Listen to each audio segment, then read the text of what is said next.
afternoon, Bluebirds. I am Josie with CC delivering your announcements. Happy birthday to Miss Carla Menz, Graham Lucky, Emily Heilman, Joshua Green, Morgan Humphreys, and Dylan Honchel.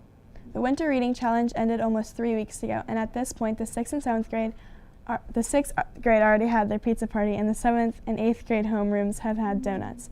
This team will get their extended recess after spring break. The top 3 winners received their awards this morning. Congratulations to Chanuthmi Abasinghi for reading 61 books, Bianca Hempstead for reading 31 books, and Logan Luckenhoff for reading 34 books. Great job, girls, and great job to everyone who participated. Today is Manatee Day. There are large aquatic mammals and are on the endangered species list.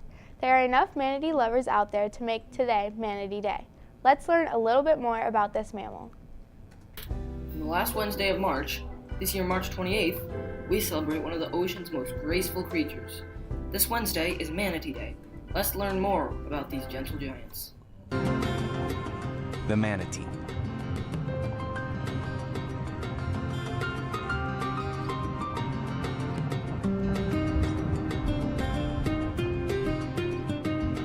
These docile mammals spend most of their days grazing, consuming as much as 10 to 15% of their body weight in seagrass every day. And when food runs short or they get thirsty, manatees willingly migrate inland in search of fresh water. When actively swimming, manatees can stay submerged for roughly 4 minutes before returning to the surface for air. They are incredibly social animals and rely heavily on touch and sound for communication, especially between a cow and her calf. A cow and a calf, like right down here. Why don't you back up a little bit? We'll go down, see if we can get a great shot. Being around youngsters, we were witness to several unique behaviors, including nuzzling, nursing, and cleaning. I even made friends with a little guy we named Douglas, who was absolutely smitten with our cameras. Right now, we have the most playful little baby manatee swimming around with us. There's no doubt about it, Dougie was definitely the highlight of our trip. Once nearly hunted to extinction, the manatee has made an astounding comeback. Strong conservation efforts continue to protect these magnificent creatures, ensuring hope for a bright future. You may celebrate Manatee Day more on your own by doing some research. Attention 7th graders, don't forget to submit your typed 5-paragraph essay to the office before 3 p.m. tomorrow, March 29th, if you're interested in serving as a peer tutor for the 2018-2019 school year. Late essays will not be accepted. Stop by the office for a copy. The 8th graders will be participating in the first annual Hawaiian Bluebird Cup tomorrow. What is this, you ask? Here is a preview of this day. The last day before spring break, March 29th, the 8th graders will be participating in the Hawaiian Bluebird Cup. There will be a series of activities which include Human Hungry Hungry Hippo, Hot Shot Basketball, and a contest of Scooter Mania, and if time allows, a game of tug-of-war. 8th graders, you will have an early lunch and compete with your homeroom first period class. With your homeroom, make up a name and slogan and put it on a poster. You'll be able to win points for your poster. The really fun part is getting your teacher dressed up. Your homeroom teacher will need to dress up in a Hawaiian get-up. But that doesn't mean you can't either. With your class, come up with an idea that you and your peers can wear, something Hawaiian or a specific color. 3 homeroom teachers that are ready to win: Miss Cochran, Mr. Neporty, and Miss Byer.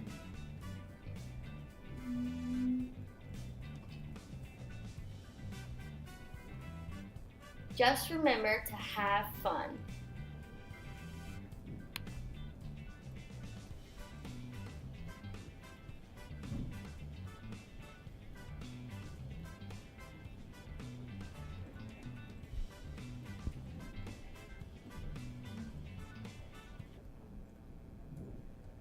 Sixth and 7th graders, this is an event for you to look forward to as 8th graders.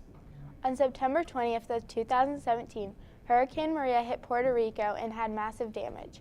Puerto Rico is still recovering from the devastation left by Hurricane Maria. Would you like to help to do something? Moyer Elementary is selling t-shirts to raise money to help in relief efforts. Here's a link to the t-shirt sales. You will notice that the t-shirt is written in Spanish and English and that it was designed by a Moyer student. It has puzzle pieces with the American and Puerto Rican flags on it, encouraging us to work together. T-shirt sales end tomorrow, March 29th. You can pick up your t-shirt at an upcoming event, Taste of Moyer, on Thursday, April 19th from 6:30 to 7:30 p.m. It will be a wonderful evening of international cultural celebration. The HMS World Language Club will be there with several tables highlighted languages and cultures from around the world. There will be food, music, crafts, dance, and passports to win a prize. Also, yearbooks are on sale now. To go to jostens.com. The cost of the yearbook right now is $40, but tomorrow yearbooks will go up to $45. They can only be purchased online. Make sure you get a yearbook. It will capture some great memories from this year. As mentioned yesterday, tomorrow's opening day for the Reds. The game will be at Great American Ballpark because Major League Baseball now allows the Cincinnati Reds to host a home opener every single year as a way to recognize the Reds as being the oldest professional team in baseball history. Let's take another look at some of the other Reds players this season. Next, we are going to look at the position players for the Reds. Returning as the catcher for the Reds is 27-year-old Tucker Barnhart. Tucker won a Gold Glove last year in the National League, meaning he was the best defensive catcher in the league. Coming back to first base once again is All-Star first baseman Joey Votto. Votto is coming off of one of his best seasons of his career after placing second in MVP voting. He lost by 2 votes to Giancarlo Stanton, who hit 59 home runs last year. Last season, Votto hit a whopping .320 with 36 home runs, and he had 100 runs batted in. Also, he led the MLB with a .454 on-base percentage. If he has a season anything like that this year, he could win National League MVP. Also, Stanton was traded to the Yankees, who are in the American League, which means Stanton isn't in the same MVP race as Votto. Returning to second base is Scooter Gennett. Last year, he hit 4 home runs in 1 game. He became the 17th player in MLB history to do that, and he was the first Red to do it. He joins big-name Hall of Famers Willie Mays and Mike Schmidt, who have also accomplished it. Now, the left side of the field is a little difficult right now. For opening day, the Reds think they will have Eugenio Suarez starting at third base and Jose Peraza starting at shortstop. This could change as the year goes on. Suarez's natural position was shortstop, but the last few years the Reds had Zach Cozart as the starting shortstop, so Suarez was moved to third. But now that Cozart isn't with the Reds anymore, there is a battle for the shortstop position. Now the outfield isn't as complicated. Returning to left field is Adam Duvall, and returning to center field is Billy Hamilton, both of which were finalists in the Gold Glove Awards last season. Billy also had 59 stolen bases, which was second in the MLB behind former Marlins and now Mariners second baseman Dee Gordon, who had 60. There is some competition, however, for the right field position. The starter last year for most of the season was 27-year-old Scott Schebler, but towards the end of the season last year, the 24-year-old Jesse Winker started playing some right field. As of right now, Schebler is going to start on opening day, but it can change at any time as Winker is making the competition tough. Those are what the Reds have now, but later on, we will take a peek at the future Cincinnati Red stars and top prospects. Baseball begins this Thursday, but March Madness is still going on. The final 4 teams will play this weekend, and the championship game will be next Monday while we're on spring break. Here is a recap of how the teams who are in the Final Four got there.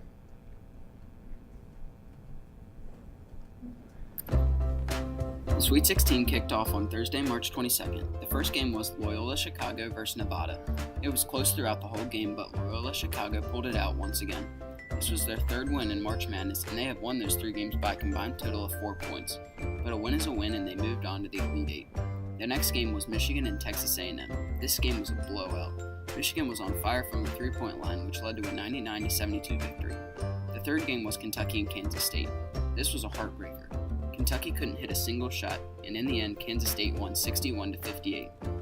The 4th game was between Florida State and Gonzaga. Florida State won the game 75-60. The second day of the Sweet 16 started on March 23rd. The first game was between Kansas and Clemson. Kansas barely won with a score of 80-76 to advance to the Elite 8. The second game, Villanova vs. West Virginia, was close throughout, but Villanova pulled away to win it, 90-78. The third game was Duke vs. Syracuse. This game was also very close throughout, but Duke ended up winning 69-65. The last Sweet 16 game was between Purdue and Texas Tech. Texas Tech led at the half, but only by 5. They came back in the second half to score 48 points and win it 78-65. This concludes the Sweet 16 games. So now our final days of the NCAA tournament trivia.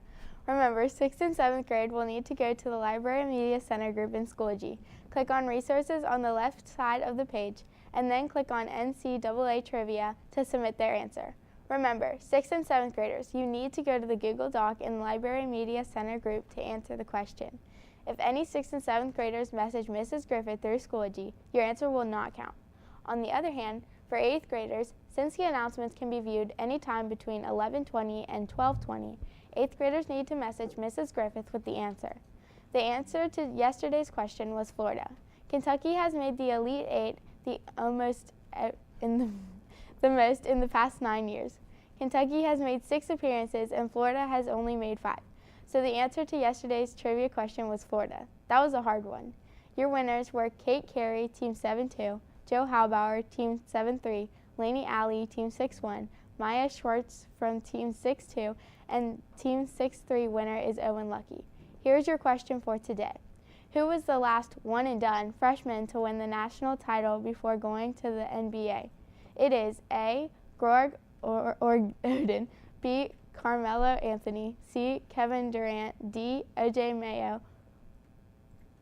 One winner from each grade level will be selected. Once she has the winners, she will send a message to the Library Media Center group. For lunch today, we will be having French toast sticks, sausage links, hash brown potatoes, and cinnamon apples. The alternate is taco wedges. For lunch tomorrow, we will be having large corn dogs, potato chips, and vegetable blend. The alternate is Bosco cheese sticks with dipping sauce. Remember, you can always fix yourself a salad or add fresh and assorted fruit to your lunch. Have a great rest of the day, Bluebirds.